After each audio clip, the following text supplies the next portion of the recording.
স্বামীকে চিনবে না, স্ত্রী স্বামীকে দেখে পালিয়ে যাবে, বন্ধু বন্ধুরে চিনবে না, পীর সাহেব মুরিদরে চিনবে না, মুরিদ পীর সাহেবরে চিনবে না, দলের কর্মী তার নেতারে চিনবে না, নেতা তার কর্মীরে চিনবে না, বন্ধু বন্ধুরে দেখে পালাবে। এই কঠিন মুহূর্তে সূর্যটা মাথার কাছে চলে আসবে, জমিনটা তামার জমিন হবে, আজকের জমিনের মতো নয়।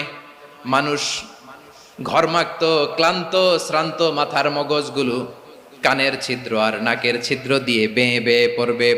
বিশ্বনবী ফরমান, ময়দানে 7 শ্রেণীর ব্যক্তিকে রব্বুল আলামিন তার আরশের নিচে ছায়া দিবেন। তার মধ্যে প্রথম শ্রেণীর ব্যক্তি হলো ইমামুন আদিল। ইমামুন আদিল, ন্যায়পরায়ণ শাসক, যে ইনসাফের সাথে বিচার করে, যে জাস্টিস সমাজে সার্ভ করে, যে সুশাসন নিশ্চিত করে, ওই